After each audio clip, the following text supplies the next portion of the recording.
El nuevo orden mundial de la digitalización forzosa, con cada vez más poder económico concentrado en pocas manos, algo que viene trabajándose en una serie de análisis de Nicolás Martínez Laje, es posible gracias a las instituciones del antiguo orden liderado por Estados Unidos, el cual escondió bajo la fachada de organismos que regulaban al mercado para que funcione sana y libremente a verdaderos monstruos que controlaron y manipularon la moneda y los ahorros de la población a lo largo y ancho del planeta, en favor, casualmente, de los mismos banqueros que planearon en 1910 la creación del mayor de todos los espectros, la Reserva Federal, en aquella reunión secreta en la isla de Jekyll. Así acabaron con la competencia de la emisión monetaria y financiaron dos guerras mundiales. Luego, con el acuerdo de Bretton Woods, forzaron al mundo a adoptar al dólar como moneda de reserva y terminaron en el mayor default de la historia tras descubrir que nunca la habían respaldado en oro como se habían comprometido. Sin embargo, Estados Unidos dio paso al régimen que conocemos hasta hoy, donde no importa el respaldo de la moneda ni la deuda de estados y corporaciones, sino la supuesta confianza que emiten. Se pasó a un sistema de poca pero permanente y constante inflación que horada el poder adquisitivo de la gente, y la deuda americana se aceptó como el activo de menor riesgo del planeta, lo cual es completamente falso. Este sistema, sumado a una alta flexibilidad para gestionar riesgos, terminó acelerando y potenciando ciclos económicos convulsos que empezaron con la Reserva Federal. Hoy, con la presión que Trump ejerce sobre el dólar y el comercio internacional, el mercado está poniendo en duda la histórica confianza de la deuda americana, poniendo en jaque a miles de fondos comunes que se encuentran sobreapalancados en estos mismos activos, siguiendo una estrategia de arbitraje llamada comercio de bases o basis trade, que pone en vilo al sistema financiero mundial. Y no fue culpa de China, que tiene ya suficientes problemas por la enorme emisión que ellos mismos, los chinos, generaron para sobrecalentar la economía. Es culpa de Trump. Para empeorarlo todo, esta estrategia toma liquidez de los instrumentos repo que la élite financiera retiró del mercado, empujando aún más la caída. Sujetos como Warren Buffett, quien acumuló liquidez para comprar a precio Bill 476 de las 500 empresas del índice Standard & Poor's 500, Larry Fink, que promueve la compra activa de Bitcoin, o Jamie Dimon, el banquero de los Rockefeller, están literalmente vendiendo acciones que consideran que no están en el piso sino en el techo del mercado, mientras salen a la luz los movimientos que Trump facilitó con su última manipulación, haciéndoles ganar millones de dólares a muchos de sus amigos en un solo día, algo similar a lo que ocurre con Karina Milei y el Toto Caputo en la Argentina. Cualquier similitud es coincidencia. Los invito a quedarse hasta el final en este maravilloso análisis de Nicolás Martínez Laje, a darle like desde ahora para que YouTube lo recomiende a más gente mientras lo están viendo, y al concluir a contribuir con nuestro trabajo periodístico a través de patreon.com/Nicolás Moraz desde tan solo $3 mensuales. ¡Comenzamos! Prepárate, porque acá, como te prometí en el video anterior, te voy a dar información poderosa realmente, ¿no? Llevo algunas semanas investigando el tema y realmente creo que están preparando el terreno, ¿no?, para forzar una respuesta ante un inminente grave problema cimbronazo en los mercados comparable con 2008. Quédate hasta el final porque te voy a contar con pruebas, declaraciones, testimonios, realmente bastante de lo que van a hacer en lo que yo creo una agenda triple que va confluyendo hacia el mismo lugar. Por un lado, una situación de rescate de las grandes instituciones financieras, con todo lo que conlleva, quiebras, adquisiciones y fusiones. Por el otro lado, una reestructuración del sistema internacional, lo que hemos definido como un nuevo Bretton Woods, y en último camino, la implementación del nuevo sistema digital, el orden económico digital. Así que sin más, arranquemos con el archifamoso extracto de 60 minutos de Ben Bernanke hablando de la respuesta de la Fed de la crisis de 2008, ¿no? Escuchemos lo que decía Bernanke en ese momento. ¿Es ese dinero de impuestos el que está gastando la Fed? No es dinero de impuestos. Los bancos tienen cuentas con la Fed de manera similar a como tú tienes una cuenta en un banco comercial. Entonces, para prestarle a un banco, simplemente usamos la computadora para aumentar el saldo de la cuenta que tienen con la Fed. Así que... No, como si nada. Apretamos un botón apretamos un botón y aparece el saldo ahí, el préstamo a la Fed. Dinero creado a los bancos, dinero creado de nada, de la magia, del aire y demás. Todo basado en deuda. Lo que se refiere a las cuentas que tienen los bancos con la Fed son las cuentas del sistema mayorista. ¿Se acuerdan cuántas veces hablamos de eso, no? Dinero minorista, dinero bancario y dinero mayorista o reservas bancarias. Es mucho más parecido, aunque no exactamente igual, pero es mucho más parecido a imprimir dinero que a pedir prestado. Has estado imprimiendo dinero. Bien, o sea, efectivamente. Y necesitamos hacer eso porque nuestra economía es muy débil y la inflación es muy baja. Cuando la economía comience a recuperarse, será el momento en que necesitemos deshacer esos programas. ¿Es ese? No, la economía es débil, la economía tiene problemas. Necesitamos que se recupere la economía. Vayan fijando los conceptos, ¿no? La narrativa que fue el 2008 y demás para crear dinero de la nada, influir en el mercado, elegir quién ganaba, quién perdía, quiénes se llevaban activos a precio de descuento, quiénes en definitiva triunfaban y se hacían riquezas generacionales. Acá lo tenés, mira, a Javier Milei, el hoy presidente de la Argentina, en el 2018 cuando hablaba de escuela austríaca, de economía y demás. Porque uno de los principales conceptos de la escuela austríaca de economía es justamente la idea del ciclo económico y cómo los bancos centrales desarrollan estos ciclos de boom y de bust, ¿no? De auge y caída a través de la manipulación del mercado monetario. Entonces, bueno, fíjate, Milei cuando era profesor y hablaba cosas correctas. Y básicamente, ¿qué era lo que mostraba Mises? Dice, bueno, mire, supongo que ustedes tienen un banco central que controla la tasa de interés. Y cuando controla la tasa de interés, pone la tasa de interés por debajo del nivel de equilibrio. ¿Sí? Para, digamos, o sea, rosquear la economía, digamos, si quieren. O sea. Estimular la Entonces, economía. ¿qué es lo que pasa? Ustedes van a estar consumiendo acorde a esa tasa de interés, o sea, es una tasa de interés baja, por lo cual tienen incentivos a ahorrar menos, es decir, a consumir más sol. Pero al mismo tiempo, esa señal para la inversión implica que están diciendo que inviertan más y que inviertan en bienes, digamos, más alejados en los procesos productivos. Entonces, ¿qué es lo que sucede? La economía transitoriamente opera por fuera de las posibilidades de producción, básicamente porque están todos transando a precios falsos. ¿Sí? Entonces ustedes generan un boom quiero decir. Ahora, de la misma manera que generaron el boom, cuando, digamos, ustedes llegan después y eso, digamos, esto es por, digamos, si yo hubiera dibujado mejor el triángulo, tendría que haber dibujado, que lo dibujo bien y listo.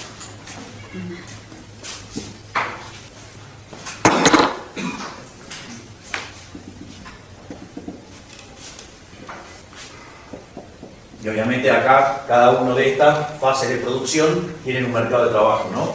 Entonces, si ustedes se fijan, acá les dice que tendrían que tener más bienes de consumo. Entonces, van a tener inversión acá, pero también les dice que tienen que tener más bienes de estos, con lo cual van a tener más acá. Entonces, la estructura de producción queda distorsionada. Obviamente que cuando al otro periodo ustedes quieren materializar esas intenciones, la inversión, ¿qué pasa? No va a encontrar ¿qué? No va a encontrar demanda. ¿Por qué? Porque en realidad se lo consumieron antes. Ustedes deberían haber pasado consumo al futuro para poder bancar esa inversión. Entonces el sistema colapsa y vuelve acá y aparece lo que es el boost.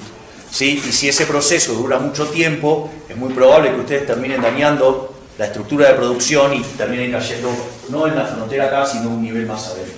¿Sí? Eso es básicamente lo que era la...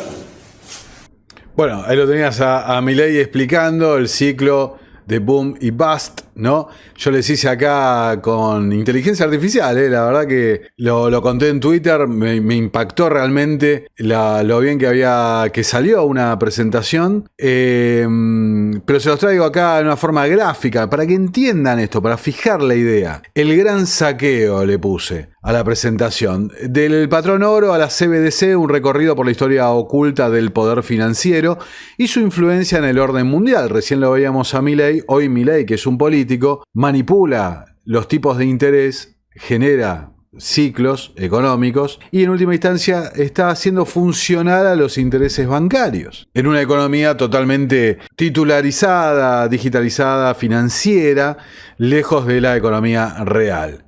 Entonces, la teoría austríaca sostiene que la manipulación del precio del dinero distorsiona la información que transmiten los mercados, generando ciclos de auge y caída en la economía. Los bancos centrales, al monopolizar la emisión monetaria, amplifican estos ciclos y facilitan el control económico y político a gran escala, ¿no? Ahí está. Entonces, todos tenemos que remontarnos a esta era moderna, digamos, a la creación de la Reserva Federal. El monstruo de la isla de Jekyll, como el libro de J. Edward Griffin. Representantes de las casas bancarias más poderosas del mundo en esos momentos, los Morgan, los Rockefeller y los Rothschild, se reunieron en secreto para diseñar el sistema que se convertiría en la Reserva Federal. También hubo otros participantes, los Habsburg y demás. Pero antes de eso, los pánicos financieros recurrentes, especialmente el de 1907, que sale JP Morgan a rescatar al sistema financiero, proporcionaron el pretexto para establecer un prestamista de última instancia que estabilizara los mercados, cuando en realidad lo que estaban haciendo era el cártel bancario estaba creando un monopolio. El proyecto de ley de la Fed fue aprobado, a medianoche entre tránsfugas y ladrones, cuando muchos de los legisladores estaban de vacaciones navideñas, creando entonces el sistema de Reserva Federal con bancos regionales con accionistas privados. El resultado de la creación de la Fed fue la pérdida del 96% del valor adquisitivo del dólar desde 1913, junto con ciclos económicos cada vez más severos. Y acompañado de la era de los bancos centrales, tenemos la era de las guerras mundiales, lo que define al siglo XX, donde los bancos centrales jugaron un papel crucial como financiadores de los esfuerzos bélicos de ambos lados del tablero, generando una y otra vez la repetición de estos ciclos en loop. Fíjate, en la Primera Guerra Mundial, la Reserva Federal fue fundamental para financiar la entrada de Estados Unidos a la guerra, mediante la compra de bonos del gobierno y también la imposición del impuesto a la renta. Todo esto se hizo bajo la presidencia de Woodrow Wilson, un tipo que tenía un controlador, el coronel Edward Mandell House, quien actuaba abiertamente para los intereses de Londres en los Estados Unidos. El 70% del costo de la guerra, el costo bélico, fue financiado por la Reserva Federal a través de la emisión de dinero, como decía Bernanke, ¿no? Apretamos un botón y lo hacemos. En ese momento iban a la imprenta. Ahora, la expansión crediticia de los años 20 fue seguida por una contracción monetaria que, según la escuela austríaca, causó el colapso del 29. La Gran Depresión, donde hubo una contracción de la oferta monetaria de un 33%. Para la Segunda Guerra Mundial, la Fed estableció un control directo sobre la curva de rendimientos de los bonos, manteniendo artificialmente bajas las tasas de interés para facilitar la emisión masiva de deuda pública. En ese momento, fíjense, ahí lo destaco, el ratio entre deuda y PBI de los Estados Unidos estaba en el 110%. Hoy en día estamos más o menos en el mismo orden. Estamos entre un 118% a un 130%, dependiendo quién hace el cálculo. Quien más y mejor estudió el tema de la transferencia y el flujo de capitales, de tecnología de capitales, fue Anthony Sutton, a quien hemos nombrado muchas veces, quien mostró con las pruebas directas cómo entidades como la Standard Oil, el Chase Manhattan Bank, fueron moviendo combustible, moviendo dinero de un lado al otro.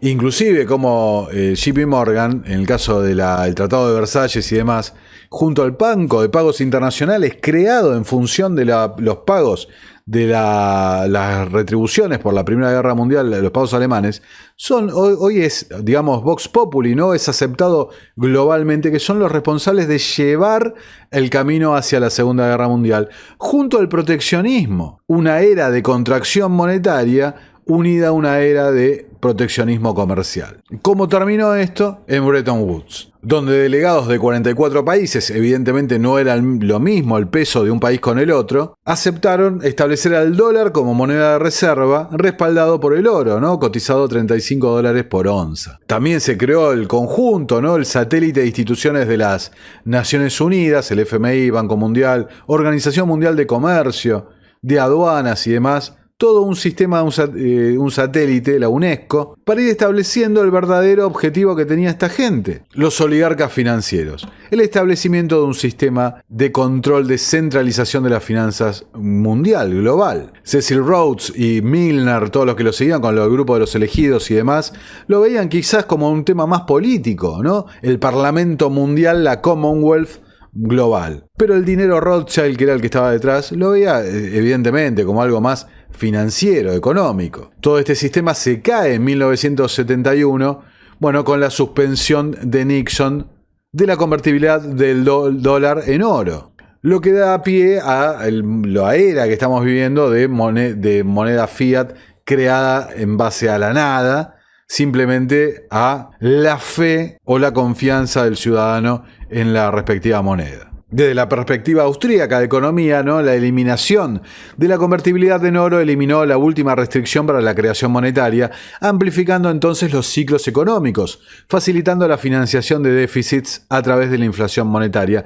en lugar de impuestos directos. Carroll Quigley decía: el poder para crear dinero es un poder enorme, demasiado grande para dejarlo en manos de los banqueros, el autor de Tragedia y Esperanza. Por supuesto, y acá muy bien ilustrado, ¿no? Con el pulpo, la oligarquía financiera. Dice: el sistema ancló al mundo al dólar, obligando a los países a acumular reservas en esta moneda, lo que llevó a que los bancos de Wall Street expandieran su influencia global al financiar el comercio en dólares. La Fed se convirtió de facto en el Banco Central Mundial, influyendo entonces en las condiciones financieras monetarias globales. El punto que hay que agregar acá, que lo hemos tratado, es esa red de la City de Londres, la red offshore, de creación, el sistema denominado eurodólares, de creación de dólares fuera de la jurisdicción de los Estados Unidos, donde ejercen el control total, ¿no?, sobre ello. Esa ha sido una jugada realmente fenomenal para asegurarse el control y que el costo siempre lo pague otro. Entonces, desengancharse del oro en 1971 causó inflación descontrolada, luego recesiones que llevaron a una desregulación financiera que permitió que Wall Street, en particular, tomara mayor riesgo y más financiamiento. Ahí, fíjate, que es lo que para mí es el problema hoy, el mercado de derivados, el contrato de futuros, se incrementó en más de 1000 veces en 2 décadas. También me voy a sacar para que me vean, fíjense, la deuda pública estadounidense, 35% en 1970, 40% en 1980, 56% en 1990, en el 2061, hoy 2025, 130%. Mientras tanto, gracias al efecto Cantillon, quien está más cerca de la emisión de ese dinero, bueno, se ha beneficiado fenomenalmente. Ahí vemos en pantalla el gráfico del Nasdaq, ¿no? Las empresas tecnológicas. Fíjate, la burbuja de las .com, alentada ¿por qué? Por justamente la expansión monetaria de la Fed. Crédito barato, el ciclo de boom y bust que refiere la Escuela Austríaca de Economía. Elegí para ilustrar esta diapositiva, esta frase, ¿no? Lo que llamamos capitalismo de libre mercado, el común de la gente, sin entender realmente lo que pasa, es en realidad un sistema intervenido donde el Banco Central manipula los tipos de interés y distorsiona la información que estos transmiten a los inversores, creando así a dedo quiénes ganan y quiénes pierden. Entonces, la desregulación acompañada de la baja de tasas de Alan Greenspan inflaron la burbuja tecnológica. Hoy tenemos la burbuja de las tecnológicas nuevamente con el boom de la inteligencia artificial. Eso combinado a expectativas irracionales en el mercado sobre el boom de Internet, hoy podemos trasladarlo, como dije, a la inteligencia artificial, capital de riesgo fácil, abundante, tipos de interés muy bajos y todo mucho, el último sprint final de expansión, impulsados por la crisis asiática del 97, que acá en la Argentina pegó en forma particular. Ahora, el ciclo de expansión se rompe, más de 1000 empresas tecnológicas quiebran, lleva toda una recesión, se perdieron billones de dólares en el valor bursátil, el Nasdaq se desplomó, 78% cayó desde el máximo, y todo eso lleva a una recesión económica en los Estados Unidos. ¿Cómo responde la Fed en ese momento? Bajando los tipos aún más, lo que prepara el terreno para la próxima crisis, la crisis inmobiliaria. En 2008 tenemos el colapso del sistema financiero y la respuesta coordinada de la banca central, porque siempre los bancos centrales actúan en forma coordinada. Entonces la narrativa, ¿cuál era? Bueno, mira, gente muy arriesgada porque el crédito era muy barato, le dieron préstamos, hipotecas a gente que no tenía los ninjas, no tenían empleo, no tenían ingresos, no tenían nada, pero hubo una narrativa que después empezó a surgir y tiene que ver con lo que vamos a ver en este video desarrollándolo, que fue los Credit Default Swaps, el mercado de derivados.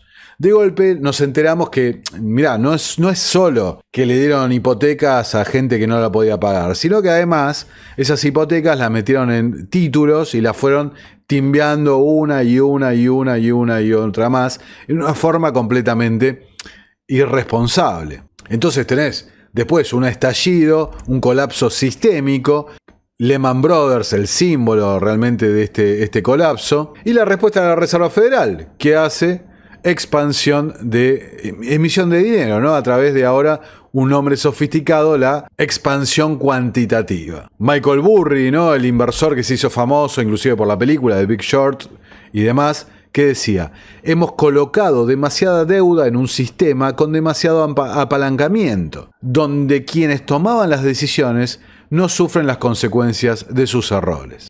Porque una y otra vez la deuda privada se termina trasladando al sector público, lo paga el contribuyente. Ahora, fíjate el gráfico de abajo, mirá, las grandes víctimas, ¿no? de la quiebra, Lehman Brothers, 600 mil millones de dólares en activos. Pero fíjate, Bear Stearns fue vendido a JP Morgan por $2 la acción, cuando la acción cotizaba antes a $170 la acción. Merrill Lynch, adquirido por el Bank of America, también pérdidas de 51 mil millones de dólares. Lo que habla a las claras de quiénes son los que ganan en este tema, ¿no? Crisis de 2020, la crisis de el bicho, digamos, que en 2019 hubo un colapso en el mercado repo.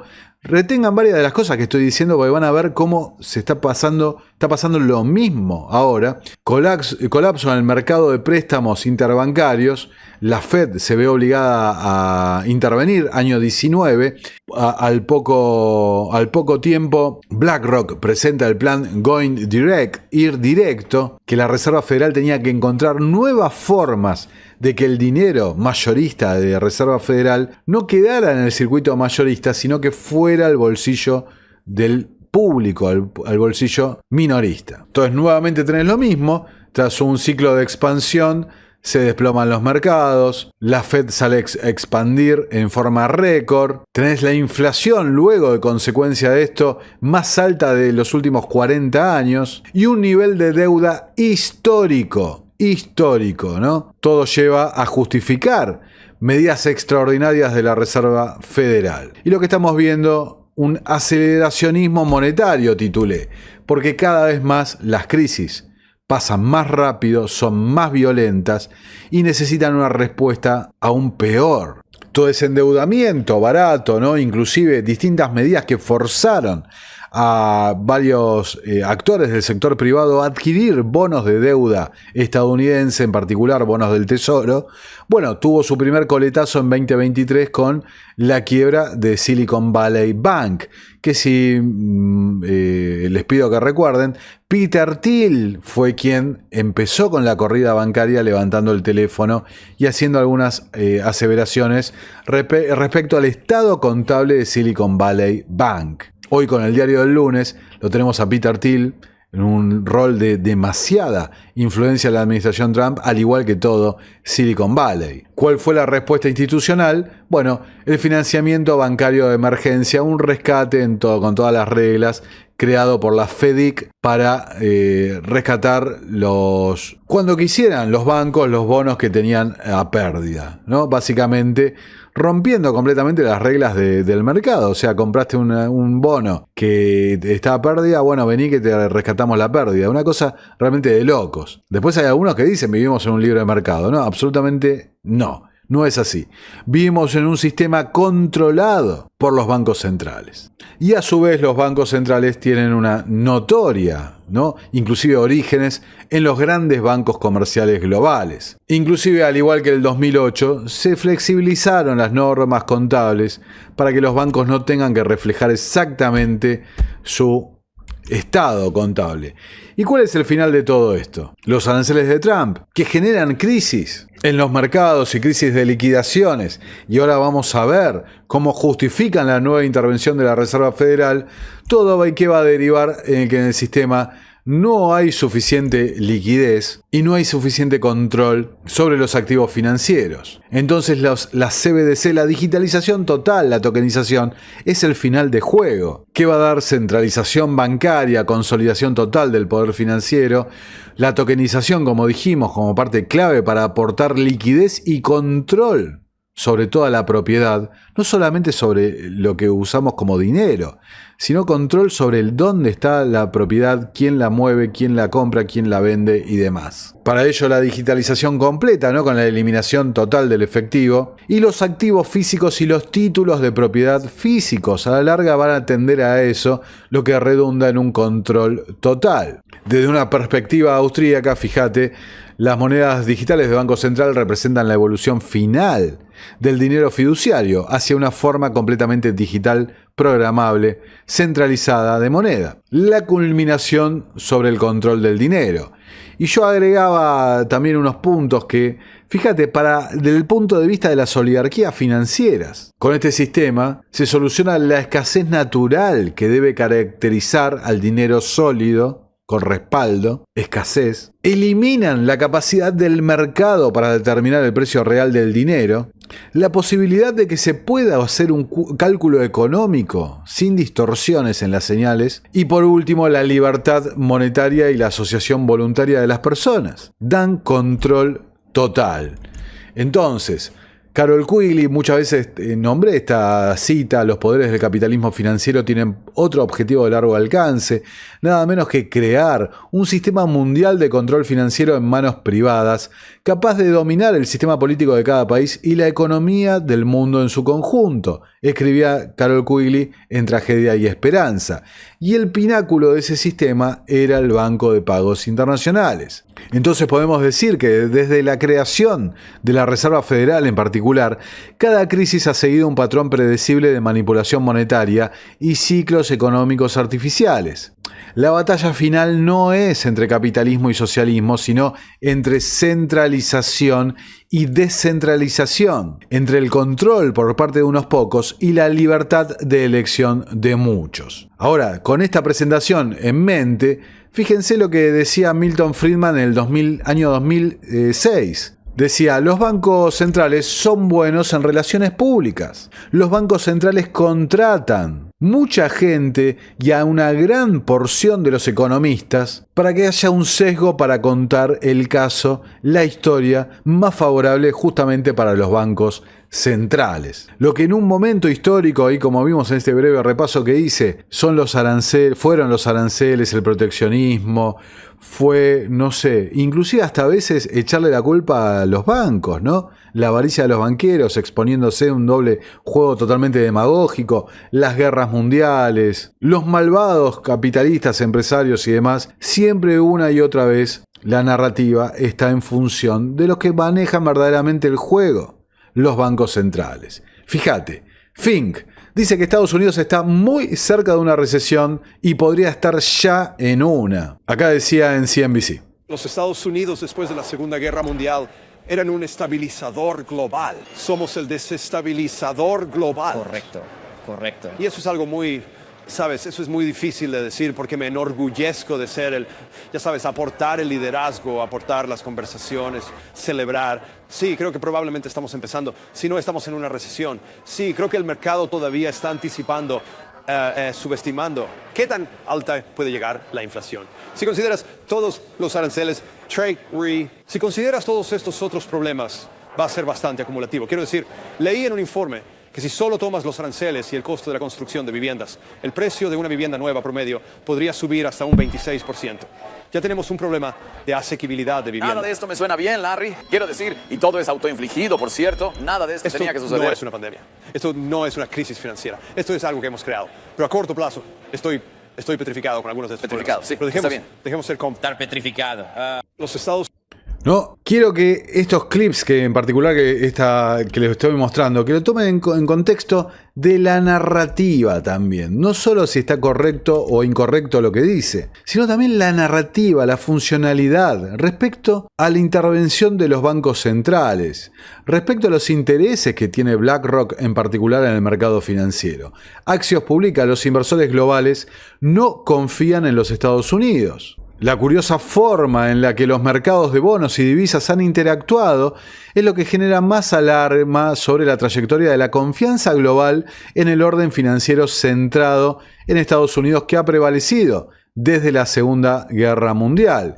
Dice: el liderazgo errático, los déficits fiscales crecientes y la rápida erosión de lazos diplomáticos está haciendo que los inversores globales desconfíen de estar expuestos a la deuda de los Estados Unidos. El mercado, dicen desde el Deutsche Bank, está reevaluando el atractivo estructural del dólar como moneda de reserva mundial y se está experimentando un proceso de rápida desdolarización. Ahora, fíjate Milton Friedman lo que decía respecto al déficit de la balanza comercial. En primer lugar, el déficit comercial no es un déficit en otro sentido, es un superávit de capital.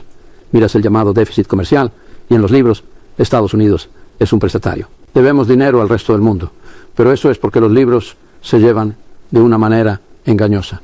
Si miras no al capital, no al balance, sino a la cuenta de ingresos. Preguntar: ¿cuántos ingresos estamos teniendo de activos en el extranjero, que son propiedad del extranjero, de activos que poseemos en el extranjero? Eso es cierto. ¿Y cuánto tenemos que pagar a las personas que poseen activos aquí? Resulta que la salida de fondos de hacia extranjeros es exactamente igual, exactamente, aproximadamente igual a la entrada. Aunque en los libros el valor de nuestros activos, de los activos que poseemos en el extranjero, es menor que el valor de los activos que ellos poseen aquí en los libros. Rinde un ingreso tan alto. En primer lugar, el déficit comercial. ¿No? Ahí lo escuchás a Friedman. Entonces, insisto, la narrativa. Porque están buscando un resultado. Y fíjate varias de las cosas que pasaron antes del día de la liberación, el día de los aranceles, que me empezaron a llamar la atención y por eso empecé a investigar por este ángulo, ¿no? Porque hay una línea. Se pierde la erosión del dólar como moneda de reserva y demás, la confianza en el sistema de Bretton Woods, donde se fija el dólar, ¿no? La respuesta a eso ya la crearon en la década del 70, que son los derechos especiales de giro. Crear una moneda líquida, global, neutra a política. Los derechos especiales de giro no han cumplido su rol, pero bueno, la semilla está puesta. La otra narrativa es: estamos entrando en una recesión. El endeudamiento es brutal, los aranceles van a aumentar los precios de los bienes, lo que va a causar inflación. Y las dos se unen en un punto, son autoinfligidas y encima reforzadas por la mala diplomacia que se está haciendo. Pero ahora vamos a ver que hay otra narrativa y, como ven acá en pantalla, movimientos subterráneos que no son tan revelados en los medios. Los acuerdos de recompra urgente a un día en el mercado repo cuestan 0. Los repos son la forma en que la Reserva Federal inyecta liquidez al sistema financiero durante una crisis financiera. No estamos viendo eso. La Reserva Federal no está inyectando dinero, lo está retirando. Y decía acá FinanceLot en Twitter el 4 de abril, este crash está siendo orquestado por el cártel bancario y los fondos de cobertura, fondos, instituciones financieras no bancarias. Entonces, en el mercado repo no había liquidez. Recordemos que tanto el endeudamiento, el apalancamiento, que no hay suficiente liquidez para cubrir. Esa es la naturaleza del sistema basado en deuda. Acá un usuario en Twitter publicaba: los bancos están pagando más por pedir prestado que el rendimiento de los bonos de Estados Unidos. Estamos ante graves problemas de liquidez en el sistema repo. Muchos miran a la Fed pidiendo apoyo. ¿Qué puede hacer? ¿Un nuevo programa como el que vimos antes para ayudar a los depósitos bancarios? Ya empieza a aparecer. Los rendimientos de los bonos del Tesoro, escribe Bloomberg, registran el mayor salto semanal desde el 2001 a medida que el efectivo huye. La liquidez se va del sistema. Y dice: el caos llevó un coro de llamados en Wall Street para que la Reserva Federal interviniera. Desde el Deutsche Bank, Goldman Sachs, JP Morgan Chase y demás pidiendo a la Fed que salte a la cancha. Claro, recordemos que la Fed es un sistema, no es un banco per se como el Banco Central de la Argentina o lo que sea. Es un sistema compuesto por estos mismos muchachos. Estos mismos muchachos que no solo son los que están al lado de la emisión de dinero, el efecto Cantillon, sino que además son los que tienen la información de todo lo que ocurre en los mercados. Entonces, la revista The Economist publica esta semana: se supone que el dólar es una fuente de seguridad. Sin embargo, últimamente ha sido motivo de temor. Donald Trump ha sustituido las suposiciones férreas sobre la moneda estadounidense por dudas que revuelven el estómago. Mirá, ya hacen una versión del grito, ¿no?, de Munch, cómo una crisis del dólar se puede desarrollar. Insisto, véanlo desde el punto de vista de la narrativa. Acá está el artículo, ¿no?, de The Economist. Una huida del dólar podría destrozar las finanzas de los Estados Unidos.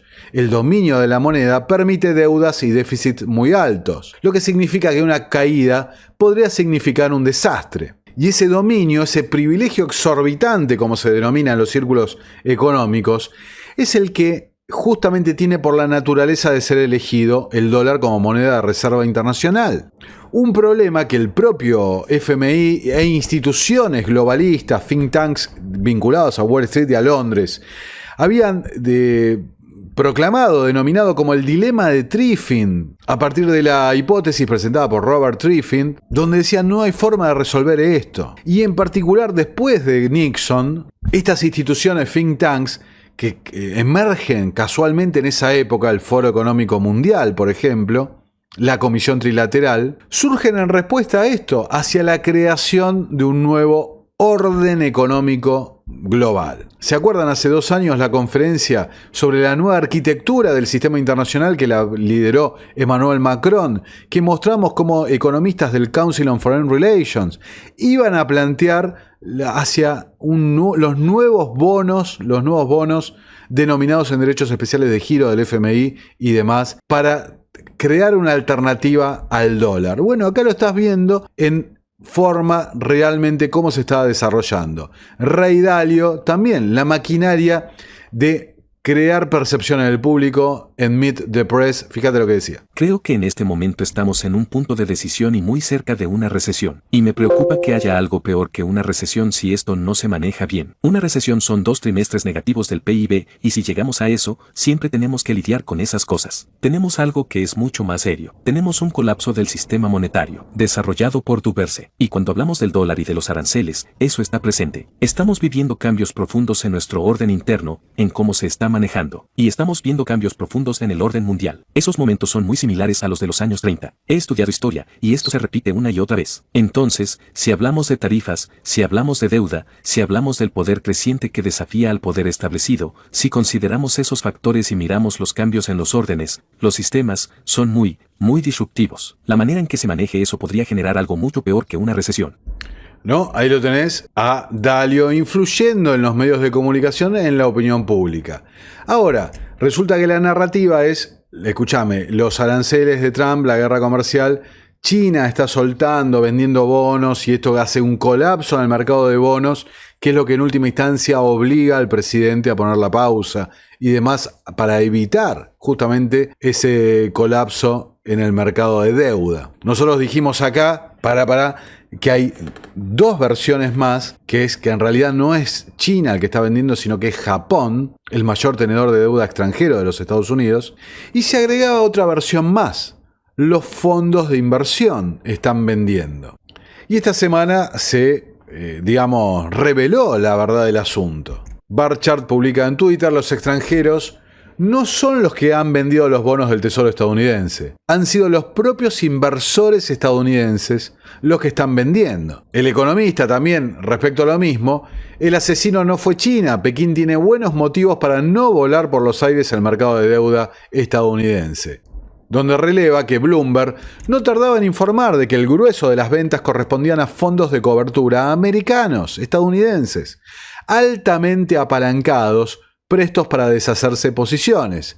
El conocido como basis trade base, que ahora lo vamos a ver qué es. Básicamente son negociaciones en el mercado de derivados. Y muestran esto, fíjate este gráfico de Bloomberg. La liquidación masiva de bonos del Tesoro fue en el horario de negociación de los Estados Unidos. No fue en Londres, no fue en Asia, no fue en la preapertura de Asia, sino que fue en la sesión de Nueva York. Nueva York, donde está la Fed, que lidera a la Fed, ¿no? La sucursal de Nueva York. Entonces, el Financial Times publica: los fondos de deuda riesgosa de Estados Unidos se ven golpeados por salidas históricas mientras los aranceles de Donald Trump sacuden a los mercados. Ya digamos, cuando empezaba a salir por todos lados, che, pará, los que liquidaron no son los chinos, son los nuestros, empieza a surgir la narrativa. Los inversores se alejan de bonos basura y préstamos apalancados. Préstamos en el mercado de derivados apalancados. Bob Michel, el director global de renta fija de bonos de JP Morgan Chase, sale a declarar en Bloomberg que nunca había visto un desapalancamiento total de posiciones como la que se estaba ejerciendo. Acá lo tienen doblado al español. ¿Estás empezando a ver a la gente distanciarse de los activos en dólares? Creo que esa es una gran pregunta. Desde nuestra perspectiva, estamos viendo un completo desapalancamiento de posiciones y eso es lo que lo ha estado impulsando. Así que ya sea por operaciones de diferencial de swaps, ya sea por la base del tesoro, ya sea por inversionistas que vendieron a Alemania y compraron Estados Unidos, todas esas cosas han comenzado a deshacerse y ha puesto un montón de presión a la baja sobre los precios de los bonos del tesoro. ¿No? Posiciones que se están desapalancando, es decir, deuda tomada que no se podía pagar, se están cerrando los contratos porque no se pueden cumplir. Problemas de liquidez en el mercado repo que ahí vimos. La Reserva Federal de golpe dejó de aportar al mercado. Qué timing, ¿no? Qué interesante. Justo retirándose para cuando se venía la información política. Sabían en qué momento apretar el botón directamente. Escuchemos.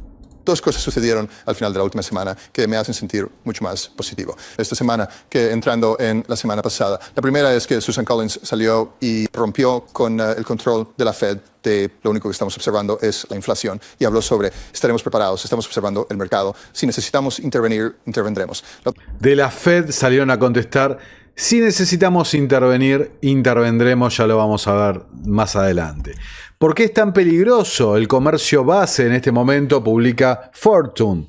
Bueno, con, digamos, una explicación muy breve de lo que es el mercado de base, ahora la vamos a ver, pero me resultó muy interesante una frase que tiene, es que en el 2008 nadie sabía qué eran los credit default swaps. Después nos enteramos que en realidad era lo que conté antes, que estaban metiendo en bolsas un montón de bonos basura, de hipotecas basura, y lo estaban comercializando con otra calificación y demás, pero algo que nadie sabía lo que era. Y dice: nadie sabe lo que es el comercio base, y acordate porque va a ser como los credit default swaps.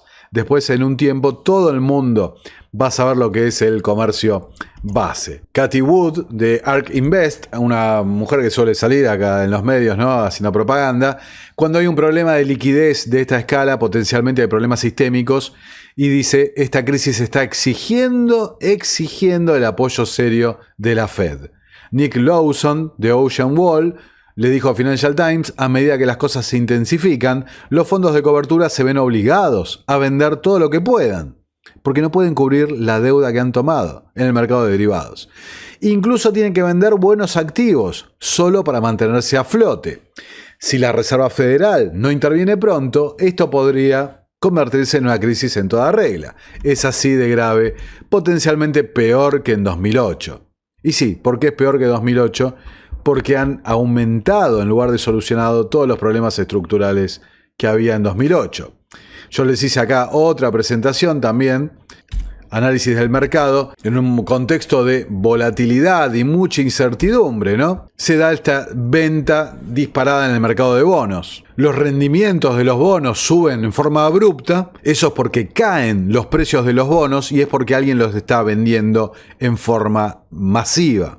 Y ahí están las operaciones del basis trade, la negociación base. Es una estrategia de arbitraje donde se aprovechan las diferencias de precio entre los bonos y el mercado de futuros de dichos bonos. Los inversores buscan ganancias mínimas, ¿no?, a través del apalancamiento que usan para amplificar las ganancias sobre unas operaciones en circunstancias normales de riesgo muy pero muy bajo. Ahora, si tenés un cisne negro como Donald Trump con una política desquiciada, bueno, imagínense, la volatilidad aumenta, el riesgo aumenta. Entonces, ¿cómo funciona? La operación base aprovecha entonces la diferencia de precio entre bonos del tesoro en efectivo y los futuros de ese tesoro. Los bonos de cobertura compran bonos baratos y lo venden caro en el mercado de futuros, esperando que a la larga, cuando se acerca la expiración, el vencimiento de ese bono, se igualen los precios. Y los fondos financian esta compra de bonos, la apalancan para obtener mayor rentabilidad. ¿Con qué? Con los préstamos repo en el mercado repo bancario. Todo con un apalancamiento de hasta 100 veces. Todo creado con dinero de la nada, dinero inventado que no existe. Financial Times ya va preparando esa narrativa. Sepan lo que es el comercio base, la negociación base, el basis trade, porque es el nuevo término que va a estar de moda dentro de unos meses. El comercio base vuelve a asomar la cabeza, dice el Financial Times. Y pone un ejemplo, fíjate. Digamos que depositas $10 millones en bonos del tesoro y vendes el mismo valor a futuro. Puedes utilizar esos propios bonos como garantía, por ejemplo, $9.9 millones en préstamos a corto plazo en el mercado repo. Y luego compras otros $9.9 millones en bonos del tesoro, vendiendo esa cantidad equivalente de futuros del tesoro, repitiendo el proceso una y otra vez. Así, donde se deducen los analistas que hasta se llega a repetir hasta 100 veces la movida, la jugada. En otras palabras, solo $10 millones de capital pueden estar respaldando $1.000 millones en compras de bonos del tesoro. Como pueden ver, una total estafa realmente. Ahora, cuando las papas aprietan y hay un cimbronazo justamente en los bonos, tienen que salir a respaldar esa posición. ¿Y cómo lo hacen para respaldar? Salen a liquidar lo que tienen realmente, los bonos que tienen en forma real estos fondos de cobertura. Y cuando salen a vender a la desesperada, rompiendo los precios para abajo, alguien está comprando del otro lado.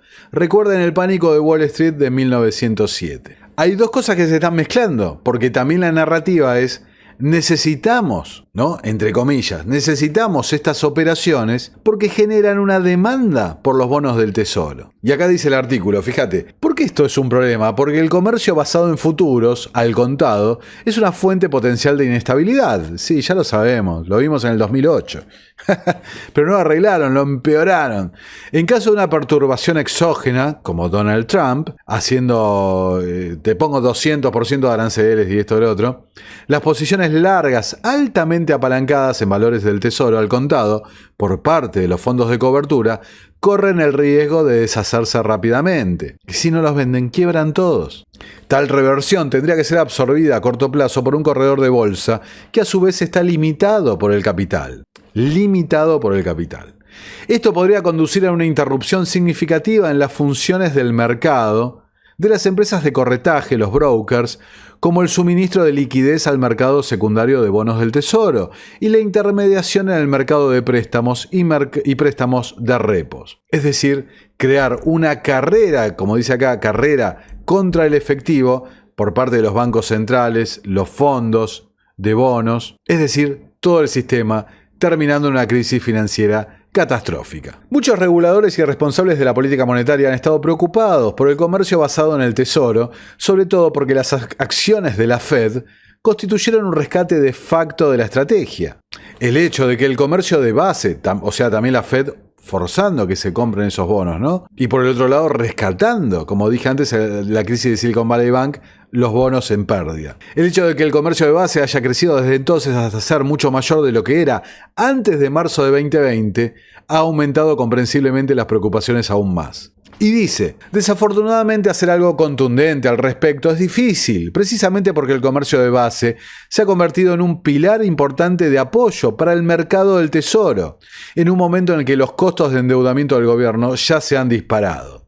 Como pueden ver, están preparando la narrativa para justificar la intervención en el mercado por parte de la Fed, como algo de vida o muerte. JP Morgan Chase, el Standard & Poor's 500, se podría desplomar otro 26% hasta los 4.000 puntos en el peor escenario, advierte JP Morgan Chase, publicado el 7 de abril de 2025. ¿Y se acuerdan que yo les mostré acá los gráficos míos? Esperen otra caída del 20 y pico %. Es que es muy probable que pase. Es muy probable que lo induzcan a que pase para generar la respuesta que están esperando, ¿no? La solución que quieren implementar en la crisis. Diamond ve un alboroto en el mercado de tesoro donde interviene la Fed. Nuevamente Diamond le atribuye todos estos problemas a la excesiva regla y regulación de la Fed. Dice, cuando llegue el momento la Fed intervendrá, pero no hasta que se comience a entrar en modo pánico. Uno de los cambios especulados que reguladores bajo Trump podrían llevar a cabo es eximir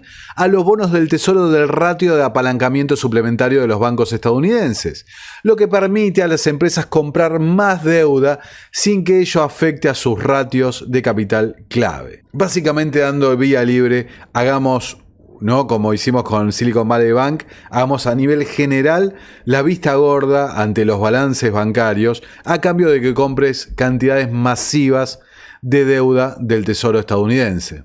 Por su parte, Jerome Powell, que también hemos visto el plan de crear una suerte de presidente de la Reserva Federal en las sombras. Que entiendan, a Powell ¿qué le importa? Powell termina su mandato y se va a su casa, se va al G30, al think tank de los banqueros centrales, o se va a trabajar a JP Morgan Chase o lo que sea. ¿Qué le importa que haya un presidente en la sombra?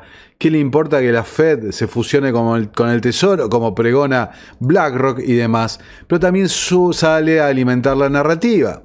El presidente de la Fed, Jerome Powell, dice que los aranceles pueden tener un impacto mayor y más persistente en la inflación de lo que se esperaba. Ahora, la semana pasada mostramos este clip muy breve, Milton Friedman, donde explicaba el tema de la inflación y los aranceles. Escucha. Pero se reduce a lo mismo. La inflación se genera en Washington, porque solo Washington puede crear dinero. Y cualquier otra atribución a otros grupos de la inflación es incorrecta. Los consumidores no la producen. Los productores no la producen. Los sindicatos no la producen. Los jeques extranjeros no la producen. Las importaciones de petróleo no la producen. Lo que la produce es demasiado gasto gubernamental y demasiada creación de dinero por parte del gobierno y nada más. Sí, señor. Pero se reduce a lo mismo, ¿no? Un gasto que, como vimos en el video anterior, ciertamente está aumentando. Y, a ver, tengo que decir, Friedman ahí dice Washington, en Nueva York, Friedman, en Wall Street. Dale. La portada de Economist de esta semana, la era del caos. A ver, un caos planificado. Fíjense todas las evidencias que les estoy mostrando. Ahora, me quiero detener un segundo antes de continuar con la línea del video. El asesor económico de la Casa Blanca, Kevin Hassett, que suena para ser el próximo presidente de la Reserva Federal, dijo que no hubo tráfico de información privilegiada en la Casa Blanca. Sin embargo, acá hay algunos trades y bastante inusuales que casi coinciden perfectamente con la noticia, ¿no? Con los gráficos donde se aumentaron las operaciones. Por ejemplo, se ha señalado bastante a Marjorie Taylor Greene por las compras que hizo en el mercado justo cuando se anuncia la pausa, o inclusive esta nota que mostré en el video anterior, la pausa arancelaria enriqueció aún más a los empresarios de Silicon Valley. Musk, Bezos, Zuckerberg ganaron cantidades cuantiosas de dinero. Esto, por supuesto, no es algo propio del Partido Republicano o de la administración Trump. El caso de Nancy Pelosi, por ejemplo, del Partido Demócrata, es casi un meme ya por el acceso a información privilegiada. Algunos le decían, le damos el premio a la trader de la historia, ¿no?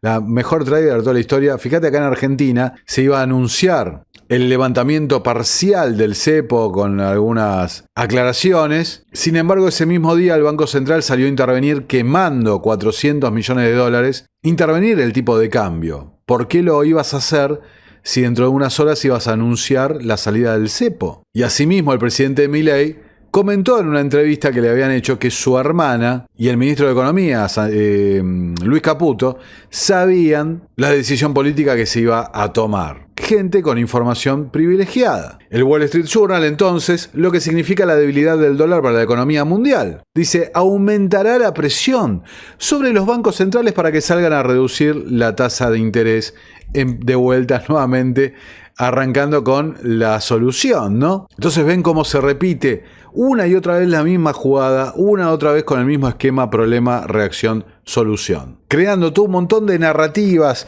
y menciones en la opinión pública y demás, confundiendo cosas, mezclando conceptos, diciendo medias verdades muchas veces. O inclusive anticipando lo que va a pasar o hasta dónde va a llegar, vendiendo objetividad, vendiendo expertise y en última instancia justificando la solución, que es la que los va a beneficiar. Financial Times, de los Rothschild, la forma óptima de rescatar las operaciones de ruptura de la base del tesoro. O sea, ya directamente explicando cómo va a ser la estrategia, la mejor estrategia para rescatar a estas operaciones de trade base cuando colapse. Y sugieren los autores de la nota, ¿no? Liberar a los bancos para que absorban la presión mediante la eliminación del coeficiente de apalancamiento suplementario. Todo un montón de palabras para decir, te damos vía libre para que tomes deuda nuestra hasta donde vos quieras, para inflar tus balances y volver al mercado de derivados a seguir y a seguir y a seguir. Un mercado que encima calcula, bueno, al final la liquidez que se va a sumar cuando tokenicen todo. Y fíjense que es lo mismo que decía Jamie Dimon. Segundo, imponer márgenes mínimos fijos para las compras de bonos del tesoro financiadas por repo a fin de limitar la cantidad de apalancamiento que se puede desplegar. Te libero por un lado para que los bancos grandes se beneficien y por el otro lado te pongo límites a los que los bancos chicos les va a costar mucho llegar. ¿Entienden cómo funciona la jugada? Compensación central obligatoria de las operaciones del tesoro, cada vez yendo más hacia la centralización de las operaciones. Empujar al mercado del tesoro hacia el comercio de todos, ¿no? Llevarlo para ampliarlo a toda la población. Con la tokenización se va o inclusive con las monedas estables, digitales, vinculadas a los bonos del tesoro estadounidense. Bueno, se está logrando eso. Cuarto, establecer algún tipo de servicio permanente de repo de la Fed para los fondos de cobertura. O sea, ya la Fed no sale a rescatar a los bancos parte del sistema de Reserva Federal, sino que además para que sirva le dé un salvavidas permanente a los fondos de inversión que ni siquiera son parte del sistema bancario de los Estados Unidos. Fondos de inversión, ¿no? Instituciones financieras no bancarias. Y se les ocurre la genialidad de que la Fed compre los bonos del tesoro y que le vendan en el mercado de futuros. En la práctica dice poniendo en el mercado base su propio comercio de la Fed. Como es tan evidente, lo tienen que decir, la respuesta obvia a esto es señalar que se trata básicamente de un mecanismo de rescate de los fondos de cobertura, todo escondido bajo palabras complicadas y demás, transformando una suposición implícita de que la Reserva Federal intervendría si los mercados del tesoro están rompiendo una promesa explícita y formal. Se trata de un riesgo moral evidente. Pero ¿saben qué? A esta altura del partido, ¿a quién le importa? Si inclusive la mayoría de la gente ni entiende de qué va todo esto, qué es lo que está ocurriendo. Pero fíjense algo que señalé, ¿no? Como estos medios, que son básicamente especializados en temas económicos, te dicen con todas las letras. Bloomberg también se insta a la Fed a explorar una herramienta de rescate de los fondos de cobertura para el comercio de base. Todo en la misma línea, ¿no? Y como leíamos antes, que expresaban, la Reserva Federal dice está absolutamente lista para ayudar a estabilizar el mercado si es necesario, dijo Susan Collins, jefa de la Fed de Boston. Y podemos decir que hace más de un siglo que están listos para estabilizar los mercados, entre comillas, ¿no? Otra vez Milton Friedman sobre la Reserva Federal. Mirá lo que decía Friedman, un tipo que ha sido bastante funcional a los bancos centrales. Mirá. He estado a favor de abolirlo durante mucho tiempo. Creo que no hay ninguna institución en los Estados Unidos que tenga una posición pública tan elevada y un rendimiento tan pobre. El sistema de la Reserva Federal se estableció en 1914, comenzó a operar en 1914, supervisó una duplicación de precios durante la Primera Guerra Mundial, provocó un colapso importante en 1921. Nosotros vimos por qué. Expandió para pagar el gasto militar, ¿no? Y contrajo la economía para derivar en lo que terminaría siendo la Gran Depresión. Tuvo un buen periodo desde 1922 hasta aproximadamente el 28. Luego emprendió acciones que llevaron a una recesión en 1929 y 30 y convirtió esa recesión con sus acciones en la Gran Depresión. El principal culpable de la Gran Depresión fue, en mi opinión, sin lugar a dudas, el sistema de la Reserva Federal. Desde ese momento, fue en gran medida, presidió una duplicación de precios durante la Segunda Guerra Mundial. financió la inflación de los años 70. En general tiene un muy mal historial. Ha hecho mucho más daño que beneficio. ¿No? Ahí tenés la explicación de Friedman. Ciertamente se relaciona con lo que estamos viendo. Y hoy tenés, acá como publica el usuario Karl Menger, haciendo referencia al intelectual de la escuela austríaca en Twitter, tenés un crecimiento tremendo de la oferta monetaria bancaria, principalmente en China.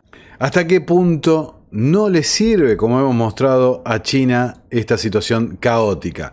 Ahora, si yo te digo, hay un crecimiento exponencial del efectivo y por el otro lado hay una crisis de liquidez, ¿qué es lo que pasa? Bueno, fíjate, por ejemplo, Warren Buffett está acumulando suficiente efectivo como para comprar 476 empresas del Standard & Poor's 500. Quedarse con casi todo el índice. El dinero se está creando, pero las manos fuertes se lo están quedando, no lo están poniendo en el mercado. Y hablábamos de información privilegiada, y fíjate, habíamos mostrado que Jamie Dimon, el CEO de JP Morgan Chase, había vendido, el mejor momento para vender del último año, y ahora, casualidad, información privilegiada y demás, Jamie Dimon vuelve a vender acciones de JP Morgan Chase. ¿Qué sabe Jamie Dimon que nosotros no sabemos?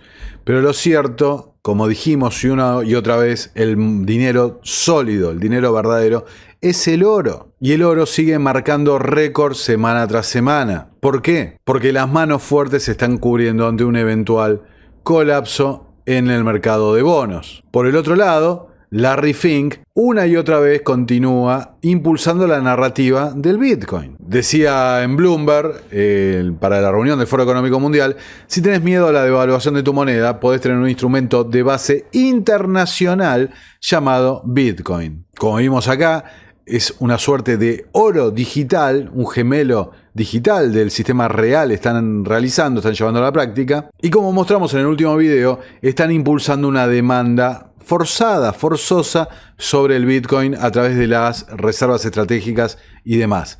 ¿Quién es uno de los mayores tenedores de Bitcoin? Larry Fink. ¿A quién le van a comprar los gobiernos? Más cuando BlackRock se sienta a los dos lados del mostrador en la Reserva Federal, ¿no? Ahora, con todas estas turbulencias en el mercado y demás, fíjate, los bancos de Wall Street cosechan 37.000 millones de dólares con este caos de aranceles y demás de Donald Trump. Los bancos se han beneficiado del aumento del volumen de las operaciones a raíz de los vaivenes del mercado. ¿Se acuerdan el lobo de Wall Street cuando el personaje de Matthew McConaughey decía: nosotros cobramos, no importa que suba, que baje, nosotros cobramos las comisiones y se cobran taca en el momento? Bueno, los bancos de Wall Street saltando en una pata. Y no es casual la referencia, porque me acordé de un comentario que había dicho justamente Jamie Dimon en noviembre, cuando Trump ya era electo presidente de los Estados Unidos. Acá se los traigo doblado al español. ¿Se acuerdan lo que decía? Los banqueros están bailando en las calles con Donald Trump. Porque tienen el Senado, la Cámara y la Presidencia, tienen mucha más capacidad para hacer cosas así. Creo que la última vez el presidente Trump comenzó diciendo que por cada nueva regulación, 1 o 2 afuera, y creo que después dijo 1 de cada 5 afuera. Creo que van a hacer algo de eso de nuevo. Creo que, ya sabes, la industria bancaria, ya sea que votaste por Trump o Joe Biden, sabes, muchos banqueros son como bailando en la calle porque, ya sabes, han tenido años sucesivos y años de regulaciones, muchos de las cuales estancaron crédito, ¿sabes? Y entonces y podrías haber mantenido a los bancos igualmente seguros, pero hacer que dieran más crédito. Y así, por ejemplo, el banco promedio en América, creo que el número era tener $100 de depósitos y $100 de préstamos. Y ahora es $100 de depósitos y $65 de préstamos. Y sí, si eso es lo que quieren. Si por alguna razón los reguladores creen que son genios y esa es la mejor manera de manejar el sistema bancario, que así sea. Pero yo creo que hicieron muchas cosas que terminaron en esa respuesta, pero no sabían que ese iba a ser el resultado. Entonces, yo creo que el otro podrías hablar con cualquier industria y te darán ejemplos de regulaciones que podrían reducirse y hacer más fácil para ellos hacer negocios mientras mantienen el país seguro, mientras mantienen el aire limpio, ya sabes, mientras se aseguran de que la EPA haga su trabajo. Bueno, ahí lo tenías a Jamie Dimon, acá está el clip original, bailando en las calles los banqueros ante la perspectiva de desregulación en justamente los créditos. Y hoy ahora vemos una situación de crisis, que la narrativa era la guerra comercial, que China, que esto, que lo otro. Luego vemos que en realidad eran los propios fondos de inversión estadounidenses los que estaban liquidando. Nos enteramos ahora, ¿no? O empiezan a hablar abiertamente de una parte del mercado de derivados que genera demanda por la deuda estadounidense. Mientras tanto te dicen, no hay demanda, va a haber un colapso de la demanda, va a haber un día donde falle una licitación de la deuda y todo va a colapsar y vamos a perder el estatus del dólar como moneda de reserva. Y te dicen, la solución es que intervenga la Fed. La Fed te dice, siempre listo, ¿viste? Como el Chapulín Colorado, siempre listo. Y te dicen, y además, ¿sabes lo que queremos? Que cambies un poquito las regulaciones, que los estados contables vayan por otro lado, que aflojes un poco esto y lo otro, que a los bancos pequeños le pongas barreras, para que seamos nosotros los que manejemos esto, el volumen impresionante de negociaciones, y que si hay problemas de liquidez y demás, bueno, a ver, pará. Y ahí lo tenés a Fink pidiendo la tokenización y demás. Aportemos liquidez de todos los activos económicos de la economía, ya sea dinero, bonos, acciones, propiedades. Total, ¿para qué sirve? Para democratizar y liberar las finanzas y esto y lo otro. Y ya que está, respaldemos esa nueva digitalización con una moneda digital que esté respaldada por bonos del tesoro y que además nos ayude a competir en este mundo tecnológico de la inteligencia artificial con China y Rusia, que nos llevan un adelanto en estos temas. Mientras tanto, 105 países coordinan todo con el Banco de Pagos Internacionales, el Atlantic Council, monitoreando todo, el avance de las monedas digitales. Estamos viendo en vivo y en directo una estafa fenomenal. Pero lo más loco es que no es la primera vez que lo hacen, como lo mostré, ¿no? No es la primera vez. Engañame una vez y bueno, engañame dos, pero ya tantas veces nos han engañado, ya ni lo deben poder creer lo fácil que es. Y 2020, insisto, fue la prueba para esto. Donald Trump se ha estado comunicando en secreto con Jamie Dimon durante meses. Jamie Dimon era, acá lo dice el New York Post, un medio trumpista. Dimon era el asesor en las sombras de Donald Trump. Donald Trump, que siempre ha estado vinculado a Wall Street y a las élites financieras. Recordemos que fueron los propios Rothschild quienes lo rescataron tras las quiebras de los casinos en Atlantic City. Y fíjate, Tim Hinchcliffe, el editor de ese gran medio que es de Sociable, dice, Scott Bessent, ¿por qué asististe a la reunión global de la Comisión Trilateral? ¿Por qué no se lo contás a la gente? ¿Cómo va tu membresía en el Council on Foreign Relations? Y acá pone las fotos, ¿no? El link a las fotos, mira, la galería de la Comisión Trilateral, lo que publican, ¿no? Acá está Bessent y demás en la reunión anual. Es un gran club. Nosotros no somos parte de ello. Y ese gran club, su poder está basado, sustentado en una ficción. Una ficción que los políticos, como instrumentos de esta gente del sistema financiero y demás, los que dirigen verdaderamente la cuestión, han hecho regulación, normas, leyes, decretos y demás, todo para el beneficio de esta gente, actuando teóricamente en representación nuestra, en representación tuya. No funciona así el sistema. La realidad del sistema es esta. Nos están explotando, nos están robando. Y se viene la mayor transferencia de riqueza de la historia. Pero no porque hayan hecho un plan enorme, porque la crisis, el sistema es tan inviable que cada vez más va creciendo y creciendo y creciendo. Y cada vez la burbuja va más grande, más grande, más grande. Y cuando se pinche va a ser tremendo. Recuerden el libro La Gran Toma de David Webb. ¿Qué decía David Webb? El tema acá es la garantía. No hay garantías suficientes para cubrir.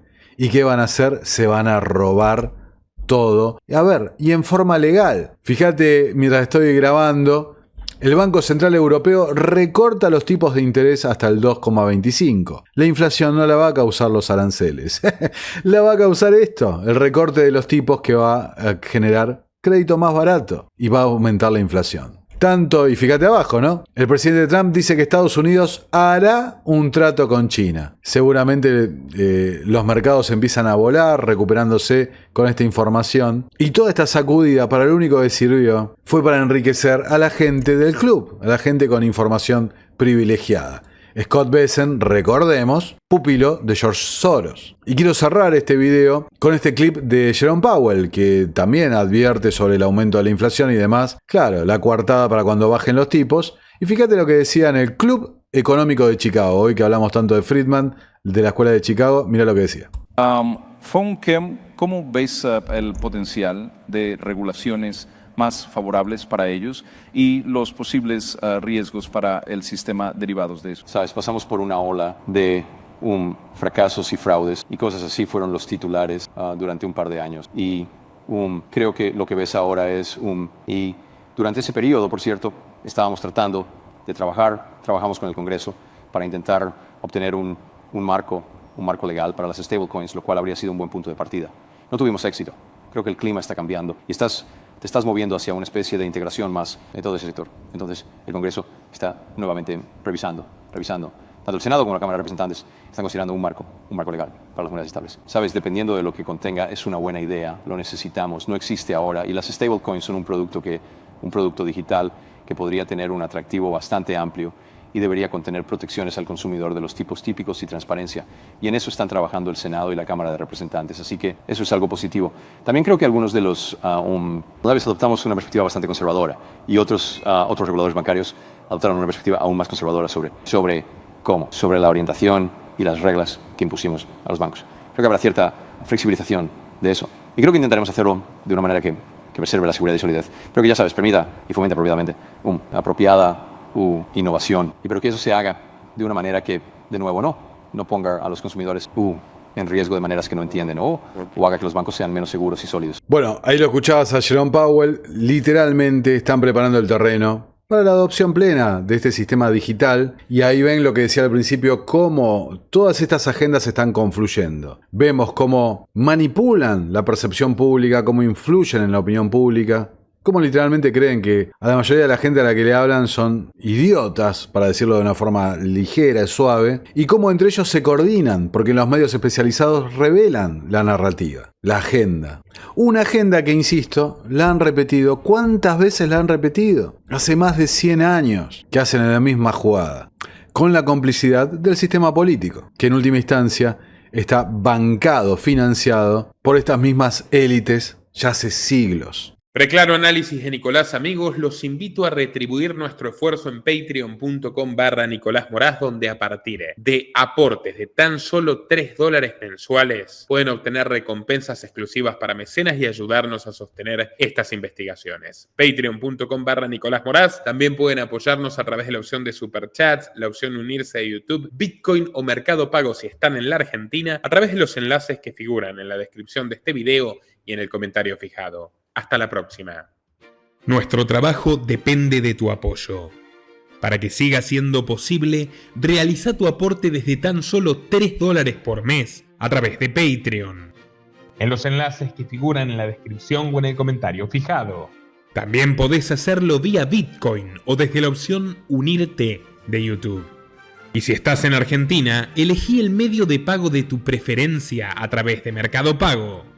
Quienes nos apoyen en Patreon a partir de $5 mensuales tendrán acceso a análisis, entrevistas, conferencias y documentales exclusivos. También tenemos opciones para sponsors. Así que publicita con nosotros a través de patreon.com/Nicolás Moraz.